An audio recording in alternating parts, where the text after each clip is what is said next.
This is the Core Outdoors podcast, and I'm your host, Christian Rawles. This is the podcast for entrepreneurs in the outdoor industry.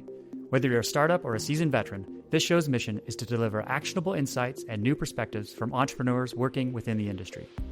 This show is a production of Core, the Kootenay Outdoor Recreation Enterprise.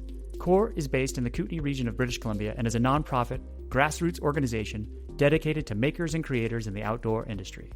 To learn more about Core, you can find a link to the website in the show notes. Before we jump into today's episode, I have one ask. Hit the follow or subscribe button on your podcast player. Pressing a small button makes a big difference. If you'd like to get in touch and suggest a guest or give some feedback, you can email me, christian@coreoutdoors.org. My conversation today is with Jen Loofbourrow. Jen is the founder of Alpine Fit and is based in Anchorage, Alaska. Jen has combined the skills and experiences she's gained working at Lululemon, owning her own retail shop, and as a sales manager at an outdoor brand to culminate in bringing her vision for Alpine Fit to life. Alpine Fit makes their range of base layers in their own factory in Anchorage. Our conversation ranges from technical fabrics, creating the perfect fit, and juggling life as a parent and small business owner. Please enjoy this conversation with Jen from Alpine Fit. So I'm curious about the different seasons of life and how, in hindsight, they work together to create a puzzle that becomes our current life. And your life at Alpine Fit is a really good example of how you've drawn on several different seasons in your career that have culminated in launching Alpine Fit. So I thought that we could talk about a few of these experiences and how they play into your current life at Alpine Fit. And one season of your life that I'm really interested in starting with is your time in the materials department at Lululemon. So can you place us in the timeline of Lululemon's history? Like, where was Lululemon as a business at the time? And then what you learned from that experience working there?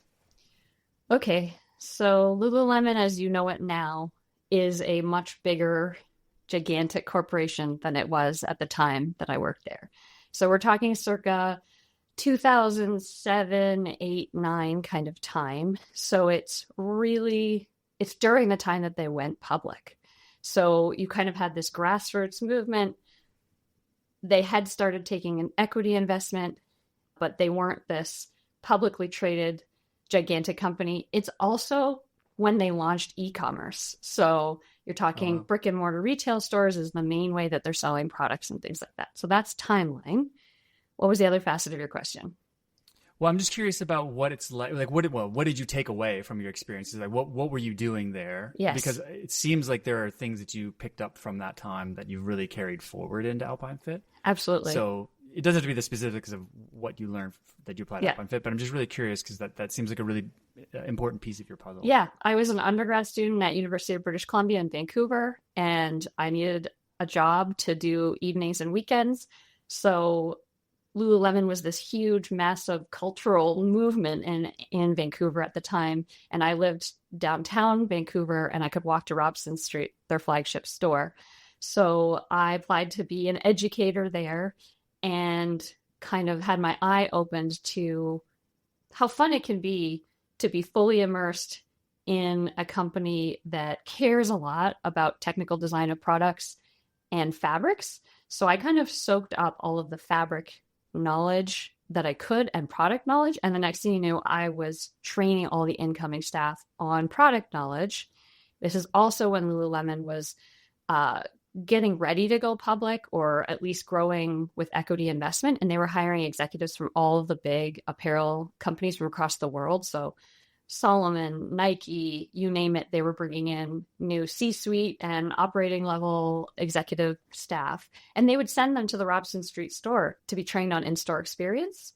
And so I really found my passion talking about product, using every single bit of what I knew about the products and training these incoming executives. And through that experience, the new incoming senior materials manager recognized my deep passion for nerding out about fabrics and basically was like, who are you? What are you doing working in a retail store? Like, what are you studying, et cetera? And I was studying chemistry at UBC.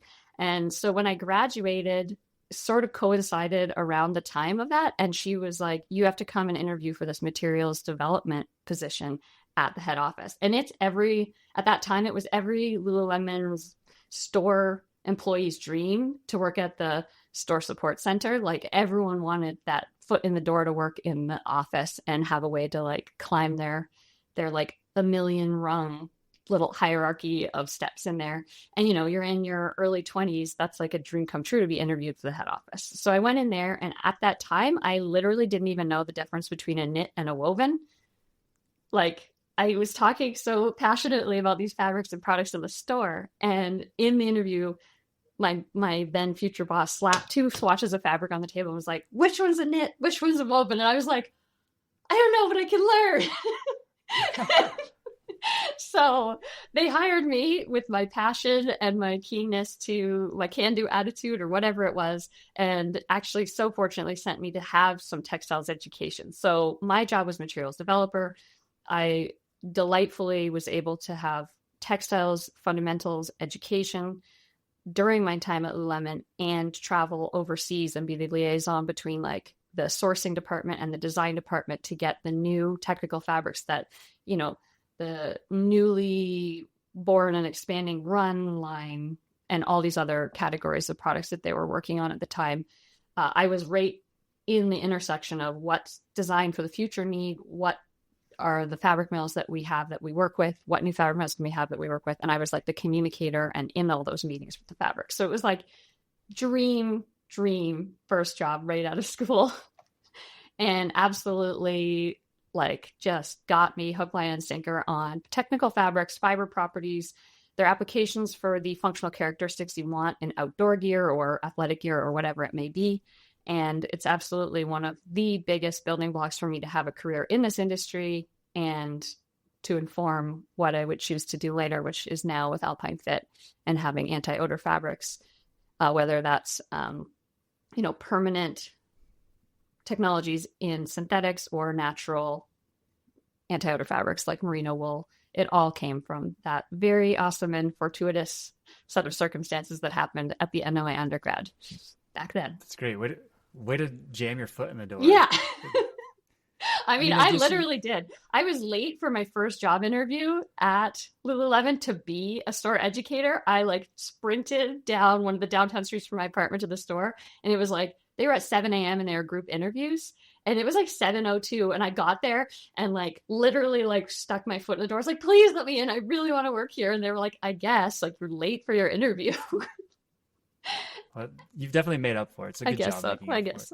I guess back to the knit and woven. I mean, you could have it was a 50-50. You could have taken the dice roll, but good on you for being honest. Oh my gosh. Honesty is the burden that I shoulder on my shoulders every day of my life. That's a good one. That's if you're gonna have to carry any burden, that's a good one to carry. Okay, so maybe this is a good time to talk about the fabrics and Alpine Fit in general. Sure. So what are the product lines you offer now? Mm-hmm. And then what's the thinking behind Alpine Fit? Because there is a key word in there, fit, that really comes into everything that you do. Yeah. So one facet of kind of our unique selling properties is the fabrics. So we'll talk about fit later.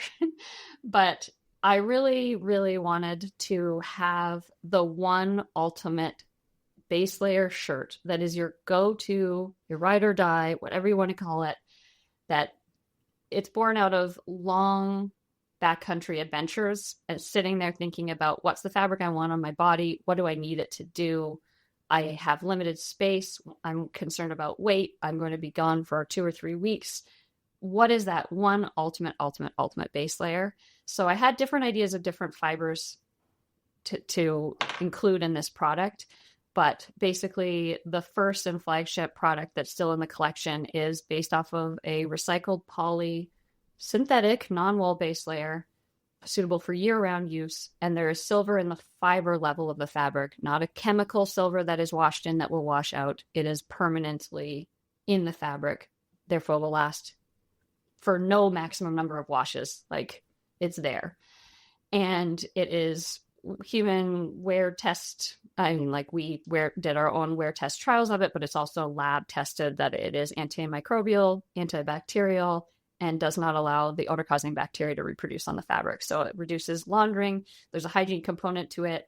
And literally you can just wear it for 3 weeks of a lot of sweating on repeat and not absolutely reek of body odor. The product won't. So that's kind of where it all began. I do also love merino wool. Merino wools, I'm wearing our merino wool fabric right now. So we also have a responsible wool standard merino wool fabric as part of our other collection. But some people don't prefer to wear merino wool in the summer. Those super silky, lightweight ones are also great in the summer. But really, there are still people that have a wool allergy or still can't wear merino wool and everything like that. So the silver fiber fabric we call sterling as our fabric is our flagship fabric that the business was born from. And it's, again, just this shirt that you can wear for 3 sweaty cross-country skis, plus 2 after work trail hikes or walks, maybe do laundry once a week in your cycle and literally pick it up off your bedroom floor out of the back of your gear bag in your car, throw it on and go, or bike to work all day, throw it back on, bike home, whatever you got to do. It's the shirt that you could literally wear on repeat. And it's pretty bomb proof too in terms of durability. And we offer free repairs. So that's like the foundation. That's awesome. And then now the fit part of it. Everyone knows that there are brands that work for your body shape and brands that don't. So when you're searching for that awesome ultimate piece of gear or clothing for your adventure, you might find all the features and attributes that you want, and then you have a chance to try it on and you're like, oh, it's too tight across the shoulders, or it fits in the chest, but then it doesn't fit in the waist, or vice versa. The hips, especially for women's bodies, there are extreme differences between like your chest and your waist and your hip ratio. So I wanted to develop a really cool product and put it out into the world. And I wanted it to be able to be worn by the most number of people. And from my experiences working at other brands that I have worked at and other products I have tried to purchase, I knew that I wanted to offer it in more than one fit shape in every size. Because if size medium doesn't fit you, because it fits somewhere and it doesn't fit somewhere else, if you size up or size down, it's not going to magically fit in that other size. There's a proportion change that is needed to accommodate and be designed more like a custom-like product for you. So basically, one of the other building blocks in my career was owning a lingerie and swimwear store when I, in some bizarre other chapter of my life where I lived in Ireland for 5 years. Oh, we're going to get to it. Don't worry. But that informs the fit component. And that brand, Change Lingerie, which was a Scandinavian brand, they had over 100 sizes between the cups and the band sizes for women's bras. So just the most wide range of bra sizes ever. And women who have never had a good fit in a bra could come in and basically get something off the shelf, like from 28 to 58 in the band size and like A to K cup, all of those combinations. So I kind of informed myself from that and studying, there's human body data sets that the military have done and ASTM have done and things like that. And I deduced that there's really at least more than one fit shape needed for women's bodies. And the major difference is the ratio of the chest to the waist to the hips. So in every size, we have 2 fit shapes. One that has more fullness in the hip seat relative to the waist in pants, let's say, and another fit that is more straighter from the waist through the hips. And then in the tops, it's more of a curved shape with more room in the chest compared to the waist, or less room in the chest, more straight compared to the waist as well. So, and we offer 2 fit shapes in men's, a little simpler to describe, but basically more tapered and more narrow at the waist, or a little more room in the waist. So basically anyone, hopefully, or at least more than a few people can find our products, fall in love with our products, then they put it on and we have a fit for them. Very cool. I had a conversation. I can't remember the podcast episode. It was with Raquel Velez from. Yep. Yeah, she. We she know has a very good. Yeah. You know each other, and yeah. she does a very good job. She went to school she took me to school on how, like pattern grading and marking, and basically how fits are developed. And hearing her explain that to me is like, it seems like apparel has it really backwards. Like basically we're designing fabric for one size, and then everybody else, fingers crossed. Whereas as you change the shapes, then you actually get to hit more of the target of different sizes. Yeah, absolutely. I met Raquel right when I had just started Alpine Fit, and she was just starting Alpine Parrot. It's funny, our names are so similar, but we were both right in the early days when we met. And yeah, she also did a lot of hard work to have more than one fit shape in her products as well, which is very unique. You see some denim companies offering that, and usually they have a regular and a curvy. But what's regular? Like, what does that mean? Well, it's interesting. It's something that we're seeing more of from the smaller, smaller brands. I like to call them challenger brands. I think I stole that from the guys on the Second Nature podcast. But the challenger brands, I like that idea. Oh, I like that. I definitely put Alpine Fit in challenger brand category. But we're definitely seeing more of this unique. It's not unique. It's more of just like it's like mass customization, right? Yeah. It's like we have customization within the product line. You can find your ones. What are the challenges? There's got to be big challenges because there's got to be reasons why. Oh yeah, larger brands are avoiding it. So is it only something that smaller brands can tackle? And even for smaller brands, there's got to be challenges. So what have you run into for that SKU count? Well, it's an inventory challenge for sure. So not even getting into the production side, which we can get into in a second. But the inventory, I mean, let's say you offer from extra small to double extra large. That's normally 6 sizes. If you offer 2 fit shapes, that's instantly 12 sizes. So how many mediums in one fit versus mediums in another versus extra small in one fit versus extra small in another. So instead of a bell curve, you have a matrix now.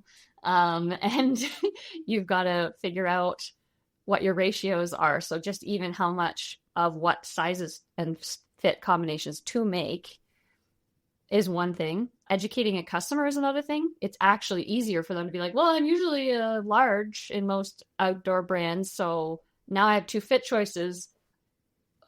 What should I get? I don't know. So you got to figure out how to educate them on which one is going to be more like custom like for them. And that's especially hard in a online setting. And then on the production side, the way it works on the back end, which sounds like maybe you are familiar with now from your previous conversations, is you would normally design one product in a base size that's sort of the middle of your size curve, make sure it's perfectly refined for that fit model. I'm not talking about like model for photo shoots. I'm talking about someone who fits the specifications that you've defined as your brand's medium, let's say, and you make sure that everything is dialed in for that medium, and then it gets graded out to the other sizes, extra small through double extra large. So any of the ratios and proportions that exist in that medium are just like extrapolated to the extremes. So at the very minimum, what you need to do is have 2 fit models. You need to have the curvier, we call it azalea fit and wild iris fit instead of curvier and straighter, because those words have other meanings to other people. So we need a medium azalea fit model, and then we also need a wild iris fit model, and make sure that all of those proportions are dialed in for those 2 different shapes, and then grade those. So it's actually 2 different styles. To the customer, you're seeing our Rendezvous Ridge long sleeve. On the back end, you're seeing it's 2 different style numbers for the 2 different fits, plus all the sizes.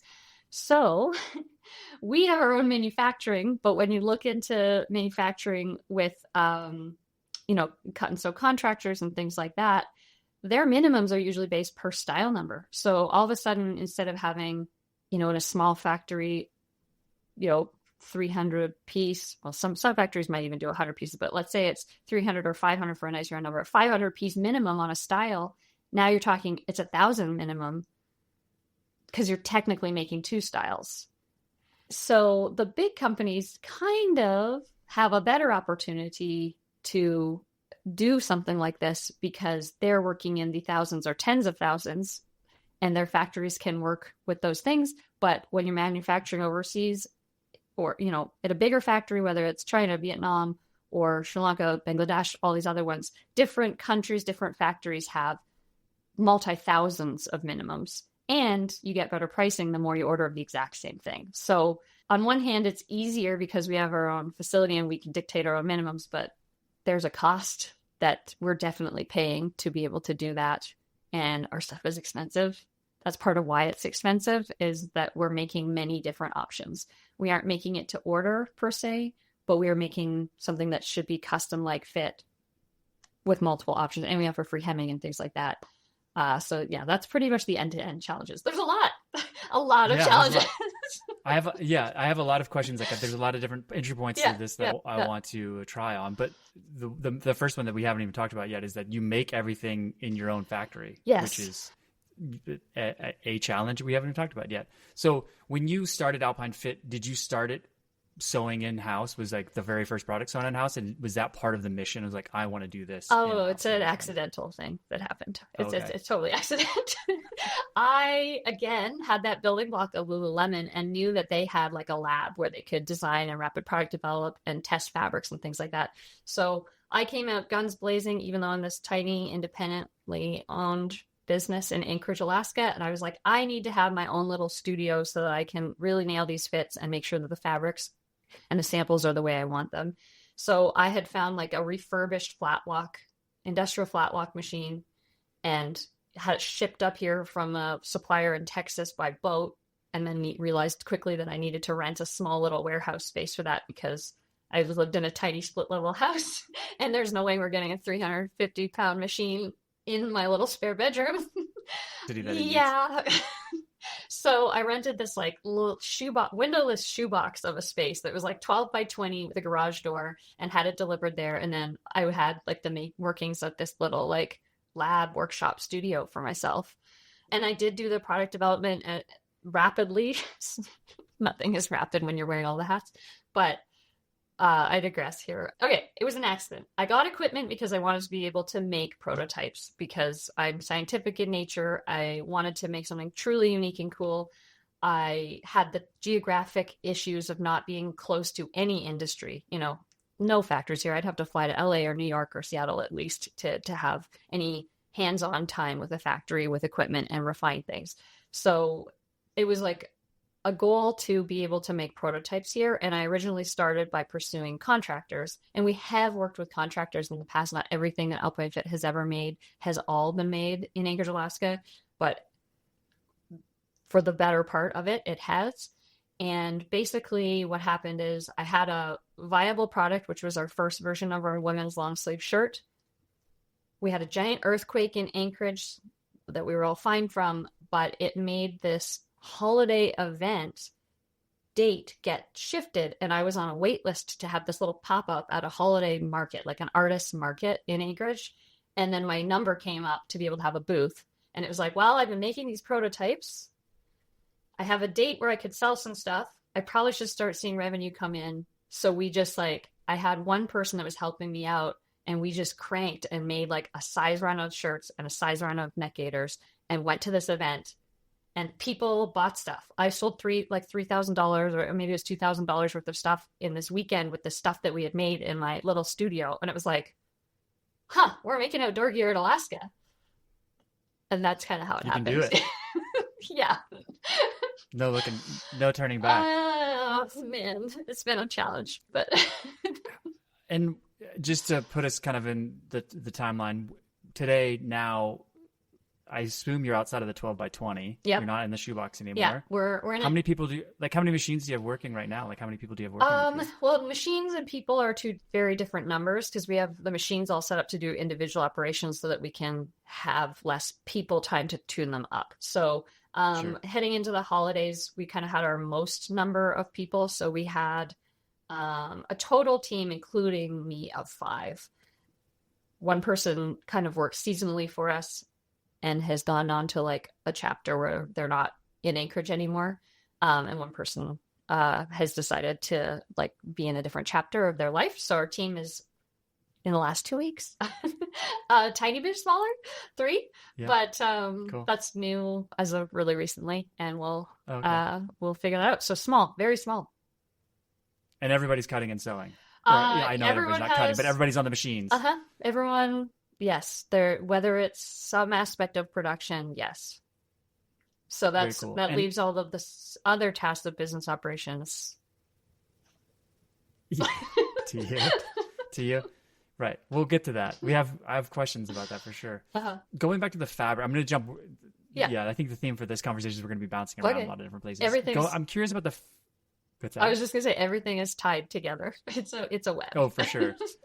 The fabric itself, did you develop it or did you find some supplier that already had the silver, like they already had the fabric that you were looking for? That's Or did you have to develop That's a that? great question. So the silver fiber fabric was not a fabric that existed before, and I say that I developed it, but we obviously don't have a fiber lab in Anchorage, Alaska. So when I say that, it means I knew of fibers that existed and a certified mill that could work with them in the United States and California. And so I met with the fiber supplier. I got connected with the mill, and then we met in their lab, developed it to my specifications. So that's what it means when you say you developed a fabric when you don't actually own a fabric mill. So yes, it's a fabric that we developed for our products. And does anybody else use it or is it proprietary to Outfit? That's an interesting thing in our industry at being small as well. Nobody else is using it. So how to get it is my secret sauce. Oh, okay. I'm not going to ask. No, I don't mean that, but I just mean someone else could use it, and that's a risk that you're just exposed to in this industry. Someone else could like change, a couple of design elements and make, a copycat product. Sure. It's hard to put any type of IP on top of apparel, as we've seen before. So what were the challenges in getting that fabric made? Like you had to go find these people. It's like a needle in a haystack. If you've owned a company, you've done I'm just going to try this one more Google search because I think if I Google search this in a different way, I'm going to find it. Like what was that process like? This is not Googleable. Oh, totally. Yeah. Totally. So how did you find it? And then once you find these people, how do you convince them that this one woman show in Anchorage, Alaska deserves their attention? Well, I had history working in materials development as you're aware from my Lululemon time. And so I was aware of certain fiber science out there and certain labs that were working on different types of fibers. My information was slightly outdated because I had done half a dozen other things over several years between different chapters of my life.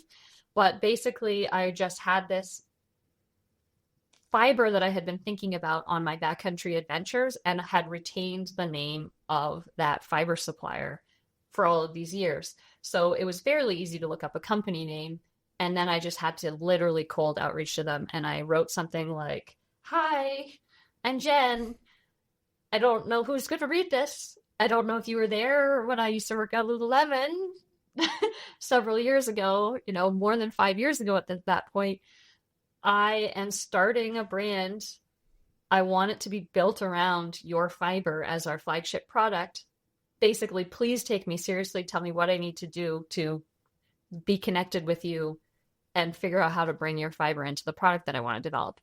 They responded and said, basically, our fabric development staff person will be in Seattle on such and such date. If you can be there, you can have a meeting, kind of thing. And I was like, okay, how many miles do I have with Alaska Airlines? Am I going down there for a day? Like, what am I doing? And I literally, before I had a company, I think I got the LLC registered in time to go to that meeting because I had to fill out some paperwork with them to be a prospective new customer. So I literally filed for an LLC. I had my business license already under a name that isn't even Alpine Fit, like my previous name that I thought we were going to start with. And went to a meeting and literally met up at the coffee shop at Nordstrom downtown Seattle and got to look through fabric swatches with their fabric person. And I was like, "I'm tiny. Please take me seriously. Who can I work with in the US to work with your fiber?" And then they connected me with a fabric mill. And it was sort of the same song and dance where you call them, you phone them, and they're like, "Yeah, minimum 10,000 yards opening order." Oh my God. Or minimum 10,000 yards. And I'm like, I will order 10,000 yards eventually. Yeah. Or eventually. Lifetime value. Yeah. Lifetime value, 10,000 yards. I want to work with a scalable, I want to get, that initial sample yardage, but I want it to be something that's a supply chain that I understand end to end and can go from that first development to 10,000 yards or whatever beyond. So basically, and they were willing to work with you on it. I guess so. I mean, I have imposter syndrome, so I don't really stick my neck out there like that unless I am extremely serious. So maybe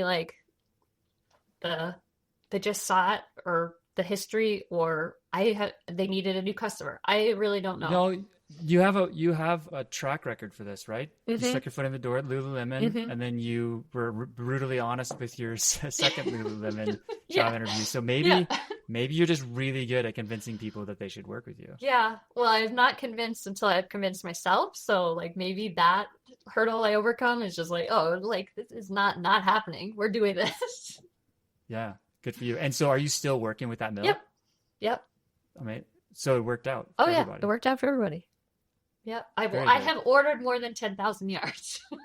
Yeah, I guess my question is, how did you get them down? Did you just kind of sweet talk them down to like a sample level run and then kind of work up it from turns there? out it wasn't so scary after all, because to do a new development, they don't want to make 10,000 yards of something they've never run before. So they actually have a development size roll. So you basically just convince it's already a fiber company that they were connected with.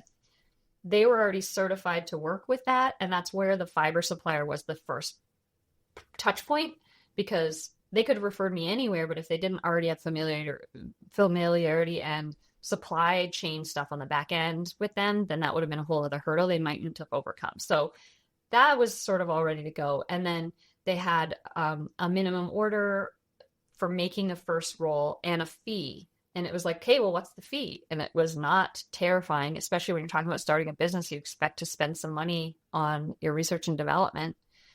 Like we're talking, I don't think I should say, because I feel like that's violating privacy with my supplier, but basically it's not terrifying. And if you don't ask, you don't know. And if it's a number you can reach, it's something you can do. Amazing. And so they made one roll to develop it. And then of course there were minimum orders after that, but we at least had one roll to do all of the lab testing, wear testing, prototype development that we needed to do. And then we could go on from there. The worst they can say is no. That is 100% true. And it's scary to put yourself out there for a no. But you got to. Well, it doesn't take very many years or months in business to start learning how to take no's really well. Yeah. Or at least hopefully you learn how to take them well. Yeah. It's important because you're going to hear a few of them. Yeah. Yeah. You mentioned a second ago working for Scoop. I think that's actually we first met at OR years ago. Yes. When you're at Scoop. So Scoop is a Scandinavian company, but with distribution in the U.S. based in Anchorage. So that's how you were connected with Scoop, is the Anchorage base. Yeah, their North American offices are in Anchorage, Alaska. So it's a distributor for most, like the main definition of that, but a little bit different because we're the headquarters of the U.S. market. So we know what products are going to work. We see how much I enjoyed my time there. I still refer to it as we. Yeah. Still on the team. Yeah, exactly. I'm still very good friends with the team. What did you want to know about Scoop? Oh, I'm just curious about what you've taken or what you did take from your time at Scoop, because you were working with, you were kind of working the wholesale channel of Scoop. So you've learned a lot. So you have retail experience at Lululemon. You had this retail experience actually owning your own shop in Ireland for a few years doing custom fit lingerie. And then you have this like time working the very specific outdoor wholesale channel. So I'm curious, like what you've learned from Scoop that you brought with you. Let's say maybe that you're replicating an Alpine Fit, and are there things that you experience you're like, you know what, I don't like the way that works in the industry. I'm going to remove that from my business. Because now the beautiful thing about being an entrepreneur is you get to make your own rules. Okay, so that was an interesting company because the designer and the start of the company is in Sweden. So there isn't the design element happening in the United States. So though we have a direct line to informing what was going to work in the US market, and definitely I was involved in placing the production orders for what products were going to be available in the US market. There wasn't the hands-on really at the beginning step of what products should exist at all that I could be involved with. And I'm deeply passionate about thinking of new ideas, being out on adventures, and, dreaming about what other little thing I could have a direct impact on being better in whatever certain way. They make awesome products. It was super fun to work within the products that existed. So that's one main difference, is being hands-on with developing the products rather than sourcing someone else's products and selling them, or another designer's products and selling them. What I would say that it taught me about definitely is the outdoor industry in the United States in general. I have very fond memories of meeting you. We were booth back neighbors. That's right. Yeah. And that was my first time at Outdoor Retailer, if I'm not mistaken. And it was extremely fun. That was the glory days of Outdoor Retailer, just in terms of like person-to-person connections, new relationships, and things like that. So I think that the building blocks of making great person-to-person connections in the outdoor industry is definitely something that I've tried to carry on, especially being geographically remote in Alaska. COVID was a huge challenge for that, but like you need to have these connections that go beyond our remote little corner of the world. And the people are one of the most fun part. Like the connections and relationships that you build are maybe the most satisfying part of this whole thing. So that's one thing. Just understanding the wholesale buying cycles, sales reps, trade shows. Again, COVID changed a lot of that, and my time there was pre-COVID, but it still was absolutely informative and fundamental into my interest in going it alone in the outdoor industry in the United States. So I remember it like it was yesterday. I loved that job. It was the entrepreneurial spirit that called me away to start my own thing. If I wasn't like so passionate about starting my own thing, I would probably still be there because it was extremely fun and I care about the people and the products and had nothing but a great time being involved in it that way. Right now at Alpine Fit, so you started with in-person events. Mm-hmm. That seems, and it's still something, and I want to talk about that in a second. Mm-hmm. There's still something that that's key to you is kind of that person-to-person selling. Yeah. But right now, you sell online, but you also have a wholesale channel. Like, so currently you don't have to, ratios, not numbers. Yeah. I'm interested in like what's your ratio of like direct-to-consumer versus wholesale sales, and then is there a kind of a target mix or blend of those two that you're looking to aim for that's kind of your sweet spot in the future? Yeah, I think I've got to give the backstory a tiny bit. I came out thinking we would be a wholesale and direct-to-consumer brand, especially from my experience at Scoop. I knew the value of having the good retail partners and just like the distribution and marketing that also helps provide. So we went to Outdoor Retailer as an exhibitor in 2021, and I also had won Title IX's Pitch Fest that same year and got a very large purchase order from them, which was wonderful and the problem I asked for. But it completely overwhelmed us as this tiny made in Alaska brand. And that was one of the times that we did some contract production outside of our own facility to meet some of those orders. And actually for some of the SKUs that weren't on the really big orders, I just had to cancel all of my wholesale orders. Like I stopped being a wholesale brand because that coincided with the sort of snowballing supply chain issues that were happening post-COVID. So our flagship material from this fabric mill that I still have a great supplier relationship with now, that fabric I used to be able to order with a 4 to 6 week lead time. It went to 12 weeks, to 32 weeks, to 52 weeks. So I sort of threaded the needle on which products I could actually deliver on time for the orders that I had. And then anything else, I literally had to say, I cannot be a bad supplier to you for dollars that you expect to have to be able to sell in your retail stores. I literally am so sorry. I've also spent all that money on going to Outdoor Retailer to get these orders. I literally was like, please don't forget about us. I am sorry, but I have no idea if I can deliver your orders in September and October of this year, never mind spring. So I'm putting the brakes fully on wholesale, and I just shut down wholesale. I didn't even sell to some of the bigger accounts anymore because I just couldn't. I didn't do a preseason collection or anything for a couple of years. Then by accident, in the middle of 2023, the REI local program in Anchorage, Alaska called us and asked us if we sell wholesale. One of my teammates at the time was like, not really. And then she's like, over here, REI is on the phone. So I went over there, and they asked if they could carry some of our hats, headbands, and neck gaiters in the local program because it was summer in Alaska and it's cold here. And they don't have hats, headbands, and neck gaiters for REI in general at that time of year. And I was like, well, we literally aren't doing wholesale. We haven't even reestablished relationships with all of our wonderful small independent retailers. Why, I can't just start this with REI. And they were like, please, please, please, we'll pay I'm not going to say payment terms, but like whatever, it was like favorable terms for me and it's REI. So you're like, okay, we'll do this as a trial. The buyer like came to our workshop. We had a really fun time. He was really enthusiastic about the brand. They're down the street from us basically. And so we put a few things in there and then they sold and they reordered and they reordered. And we were filling the orders and it was no problem. And I'm like, okay, maybe we're in wholesale again. So since middle of 2023, I like started to reach out slowly and very carefully to my contacts that had been like, please let us know when you're back doing wholesale. And I was like, hey, we're starting this slowly and carefully. Or it was like, if they reached out to us, we would do it.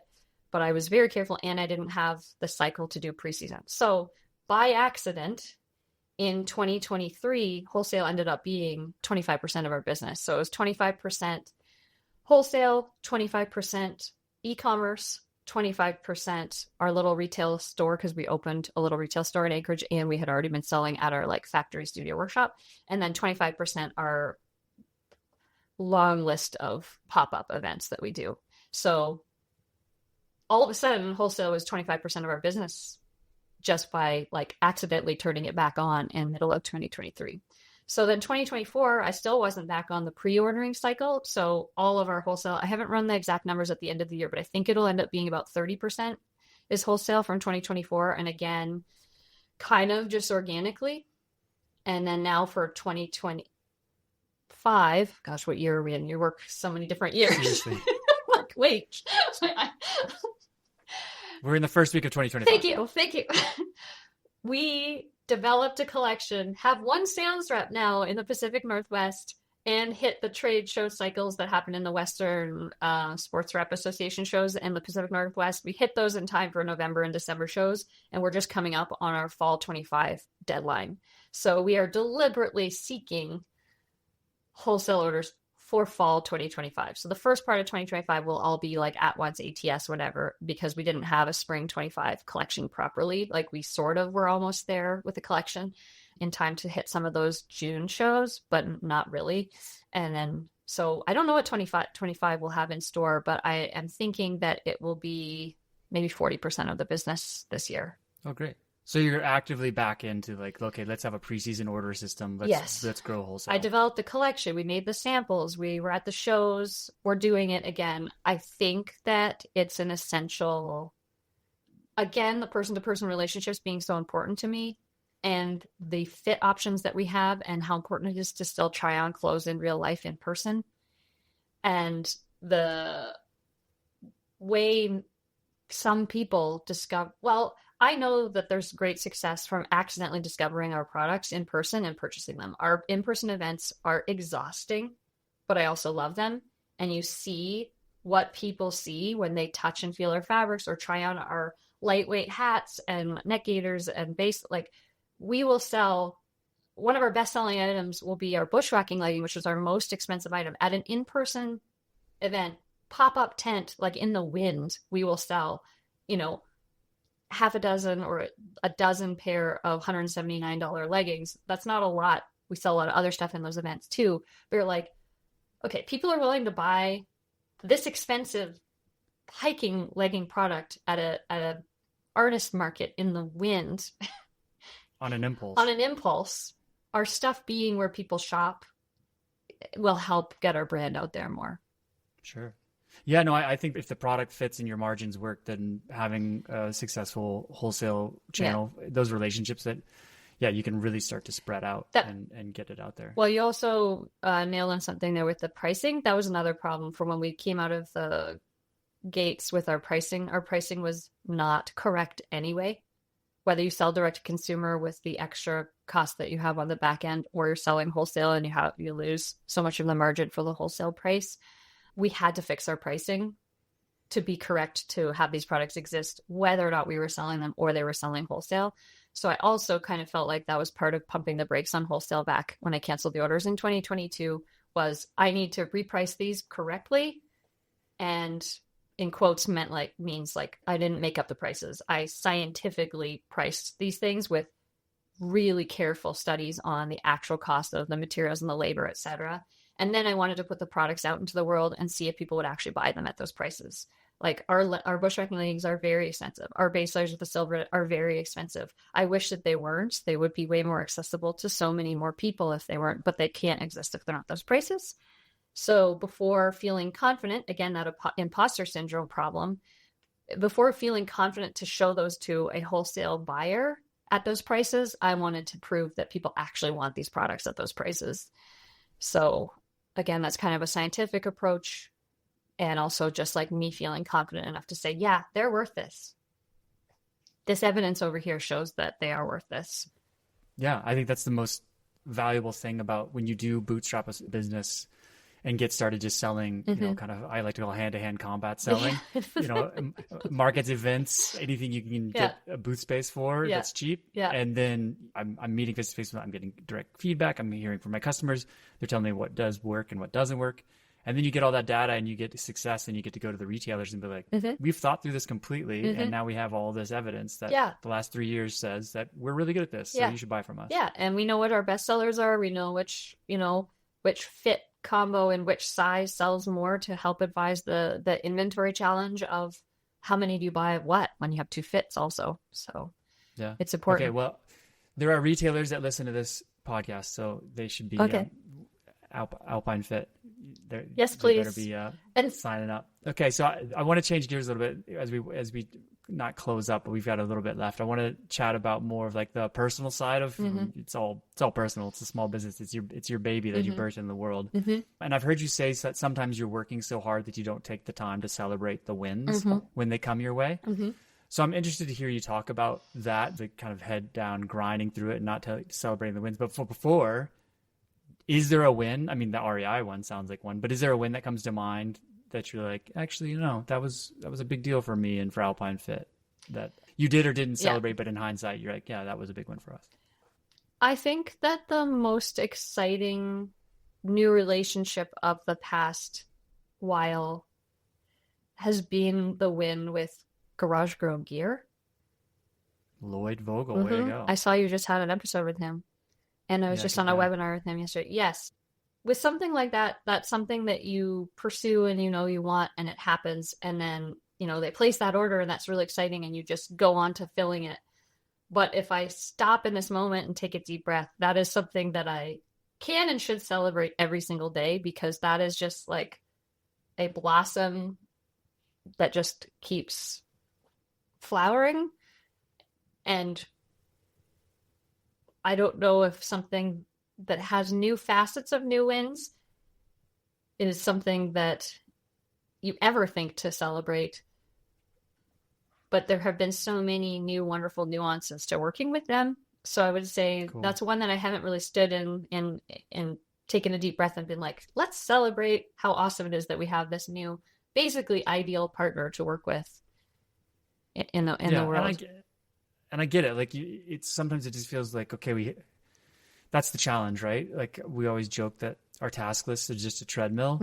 Like there is no end to that task list. And so I think sometimes that's what our heads down is like, okay, on to the next thing else. And you don't take the time to be like celebrating. Is there anything that you do to try to help yourself slow down a little bit? You've already admitted that it's a challenge to do it, but is there stuff that you're working on to get better at that? Or you want to get better at? I definitely think that I've gotten better in the past year even. So I've probably in the past said that, I feel like I'm struggling with these answers. I also feel like I'm bordering on cheesiness. So I'm trying to be like, okay, be not cheesy. But I'm a pretty cheesy person. If it's authentic, it's not cheesy. Cheesy is when you say it and it doesn't mean anything to you. Okay. I took a little bit extra vacation time this year and really did some fun things that were really important to me with like my kids and stuff like that. So I think that in this past year, when I look back on 2024, I have done a better job at celebrating the accomplishments, punctuating the exhausting feats of strength with really good downtime and outdoor adventure, and kind of have an engine turning on planning that next fun thing to look forward to. So I have another upcoming trip with the fam at the end of January of this year, which I don't take much time off over the holidays because it's just go time and that's what I've decided to do. But I did take a few days over the holidays and really enjoyed that in the moment, as you need to as well. And then we're also planning our next backcountry trip in the summer now and things like that. So I would say, I don't remember your question now, but I think that I am getting much better at slowing down. I don't have I still don't have a medium setting. I only have an on or off. That's okay, as long as the off switch works. Yeah, the off switch definitely works. The off switch definitely works. And I think also it's coincided with being this certain distance away from COVID acuteness, as well as like my kids being 10 and 12 now. So they are much easier to like get out the door to go on a family adventure. So like, what's the next carrot on the stick for you? In the summer, when the kids are with grandparents, my husband and I are planning a pack rafting trip. Location TBD, but a national park or remote wilderness area in Alaska, pack rafting, backpacking. It's the best. It's the best. Like 3 days, all it takes is 3 days in the wilderness and your body's completely changed. Your mind is completely changed. It's so critical for people who, like, especially entrepreneurs. It's critical for everybody. I think everybody should do it, but especially for entrepreneurs to be able to fully unplug and let it all go. It's good for you. So good for you for making that happen. That shows also that you have good systems in place in your company that you can just abandon ship and let them handle it for a while. Yep. And also a nice balance of the time with the family and time with with Hale, my husband, but not the kids. That's fun too. Yeah, that's important. I love them, but they're getting quality time with the grandparents, and we're going to go do something that's not a kid-friendly adventure at all. Sure. Yeah, that's important. Good for you. Okay, so wrapping up, I'm just curious, where do you want Alpine Fit to be in 5 years? And then where do you want to be as an entrepreneur? Like, how do you want to be growing and changing as an entrepreneur in the next 5 years? Okay, so 5 years. That's like so much can happen in 5 years. But you can say 3, you could say 2, you could say 1, whatever you want. Let's say some hypothetical future state. Alpine Fit is still an independently owned small brand. Well, bigger than the tininess that we are at this moment, but in terms of a national definition, still small. Okay, so in, let's say, 3 to 5 years, Alpine Fit is still this scrappy but scalable professional outfit, but an independently owned niche brand making really cool outdoor adventure gear that people get really excited about. We're way more dialed in on the seasonal cycles of wholesale and our costing and our best-selling items. We have, our SKUs that are our best-selling products and things like that are all dialed in. But basically, we're just a slightly bigger version of the same, with great people that we work with, great retail partners that we work with. The way we're doing it and the foundations we're sending right now are what I want. I don't need it to be drastically different, and I'm not looking for an exit. As an entrepreneur, I have delegated more of the hats that I'm not great at wearing, that I force myself to be okay at wearing. And I'm wearing the hats that I want to wear, but I still like many facets of the business. So that could be pretty flexible in terms of which great people I happen to find along the way that can wear some of these other hats and share them with me. So basically, Alpine Fit will just be a going concern, doing what we're doing right now. More profitable would be great. But that's pretty much it. Like, I'm doing it. I'd love to expand into Canada as a Canadian living in Alaska. My understanding of products to be used in the northern weather and outdoor adventure conditions is very relevant to the Canadian market. We have expensive prices and the exchange rate is horrendous at the moment. Not when you come visit us, you get to spend that. Yeah, but I still have the like pains in my heart of so figuring out what we could do to expand into Canada in a strategic way, whether that is having a distributor in Canada or I don't know, the shipping it from a US warehouse into Canada just ends up having the bad experience of dinging the Canadian customer with the taxes and the duties when they get it on something that was already expensive in the first place. So kind of cracking that nut and expanding into Canada in a more deliberate way. I mean, I have family, I have old business contacts in Canada. I know how to do it, but the capacity to do it and to figure out what the pricing should be on which products should be in Canada is something I'd like to accomplish as a bigger goal. international Yeah. expansion. That makes sense. It's a good market for you to expand into, Yeah. and we're ready, whatever comes. And I'm sure Yeah. that, yeah, it'll do well. Yeah. Hopefully the exchange rate swings back into our favor here Yeah. in the next little bit, but Yeah. it is what it Yeah. is. And then also, since we're deliberately focusing on wholesale as like one of the sort of cornerstones of the business, establishing some more relationships with reps in other geographic regions that I know we sell a lot of online orders to. So like New England, Midwest, Northwest. We don't sell too much stuff to the southern states. There will be other potential for expanding to the more southern states as well. But I would love to establish more independent retail stores across the country and sales reps across the country and grow in a very like synergistic, strategic, well-supported way, in a viable and sustainable way that's good for anybody that I have to interact with as a business, or that I choose to interact with as a business. Yeah, well, that's great. It's your business. You get to make choices. Mm-hmm. That's wonderful. And I think that's the thing that I try to emphasize with people when I speak to them about challenger brands, is that the door is opening for challenger brands. There's a lot of discontent with larger brands and those struggles that independent specialty retailers are having, and they're looking for ways to stand out. Like independent retailers are looking for ways to stand out and be unique. And the challenger brands like yours, like Alpine Fit, that can come in and offer something different and unique and be a good partner. You're obviously a good partner, a thoughtful, considerate, honest person to work with. Like that's a great match. So I'm sure you'll be successful in spreading out. Finding the right sales reps is challenging, right? Sometimes it's hard to convince them to take you on because they're hard to pioneer. But again, you have the good e-commerce data that you can say, oh, look, this is how many units we've sold into your territory. It's not a risk anymore. Yeah. And as much as the 3-letter acronym big retailer that I've mentioned twice on this interview the name that shall not be mentioned has anymore? been mentioned, that's like their hyper local program, and our focus is the great relationships that we can have with the independent retailers. Yeah, they want to do business with their peers, right? That's the best thing. And that's where specialty retail. Our unique things of Made in USA, Made in Alaska, the fit options, and the really nerdy tech fabrics for these ultra niche and adventurous customers, like you're going to find them in independent retailers. Yeah. Awesome. Okay. So my last question to ask everybody is, how do you define success for yourself? Well, I had one successful day this week and some other what I felt weren't successful days.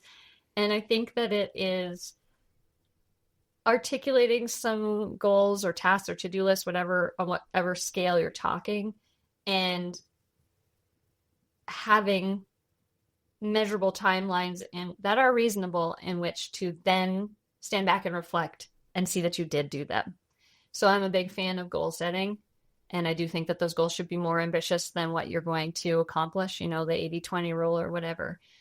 But I really think success is having these ideas, putting them to paper or digitally, and then at some cycle of time later, looking back and be like, oh my goodness, those things happened. I did that. I created that out of that thought I had that morning while I was having coffee. So success for me is doing the things I set out to do, and hitting at least 80% of that, or sometimes less. You got to forgive yourself if you don't make all of your goals. But sitting around doing nothing is not success for me. And sure, well, and then balancing it with all the family, outdoor adventure, and health stuff that you also should articulate in those goals. Right. Well, good for you for making the goals and setting them. Yeah, it's super cheesy, but I think it's really important. No, it's not cheesy. It's not cheesy. It's how you get what you want. Well, the cheesy part of it is that I learned a method of goal setting back in the day at Lululemon when I drank the Kool-Aid. And that smells like Landmark. Oh, I went there. Yep. Okay, I'm not going to go into it. We'll talk about that off air. That's not where the goals came from. It was like a goal setting method that they had for staff and that I ended up training people on. And as nerdy as it is, I literally still print out those worksheets and do goals like that myself because I loved that goal setting method so much and it resonated with me so much. Yeah. So that's cheesy. That's cheesy. Well, no, I mean, say what you will, say whatever you want about Chip Wilson. He did something. Yeah. Lululemon is what it is today because of the foundation. And I have like the most rose tinted goggles from that time because it was like, my early 20s and whatever. But there were some fundamental things there. The materials development and the goal setting were things that I would not trade for anything in the world that are absolutely relevant building blocks to the future that I have now. And are you, now you've got me, we were going to end this conversation, now it's going to keep going. Do you print them out weekly, monthly, quarterly? What are these goals? I set probably like once a year, I will set 10-year goals. And then I'll just like stick them away somewhere. And then when I go to set them again, and it's not like a New Year's resolution kind of thing. Like it'll just be like, I don't feel like I know where my like North Star is right now. I'll like go through this old file and pull them out and I'll read the old ones and be like, oh my, I set some goals when I was 23 to accomplish by when I was 33. Now I'm 40. And like, I can read these things and be like, I basically did all of these things. Or I did all of these things. Even the things that I thought were 20% not achievable. Isn't that strange how that happens? Mm-hmm. Mm-hmm.